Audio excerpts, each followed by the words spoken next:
খগেন্দ্রনাথ গুপ্তের লেখা থেকে আজকে একটা অংশ একটু বলার চেষ্টা করছি।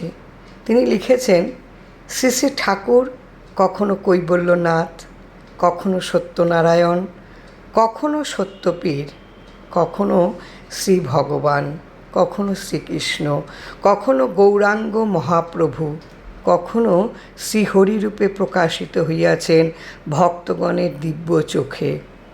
কালী, দুর্গা, শিব রূপেও তাহাকে কোনো কোনো ভক্ত দর্শন পাইয়াছেন। অবতারই বলি আর দেবতাই বলি, তাহারা জন্মগ্রহণ করেন এই বিশ্বলোকের ঘরে ঘরে পিতামাতার কোলে। তাহার পর ঘটে তাহাদের মাঝে ভাগবতী প্রকাশ। জীব রূপান্তরিত হয় শিবে, নাম ধারণ করেন ভাগবতী তনু।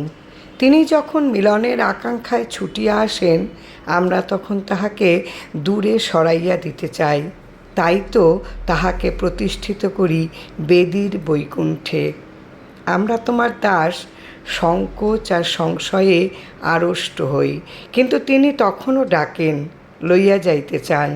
যাহারা কখনো সখী হইলেন, তাহাদের বিচ্ছেদ নাই। তাহারা সদানন্দে থাকেন। সর্বলৌকিক ব্রহ্মজ্ঞ শ্রী শ্রী রাম ঠাকুর উদ্ঘাটিত করিলেন সাধন জগতের অমোঘ সত্য। শ্রবণ করাইলেন ঈশ্বর প্রাপ্তির সহজ সরল পথ ও পন্থা। তাই তো শ্রী শ্রী ঠাকুর পতিত পাবন, দুঃখের দরদি, নিঃস্বের বন্ধু, ভক্তের ভগবান। আমার গুরু ভবসিন্ধু, আমার করুণা সিন্ধু। যে যেথায় গোবিন্দ ভজে, সেই তারে পায়। জয় রাম, জয় রাম। গুরু কৃপা হি কেবলম।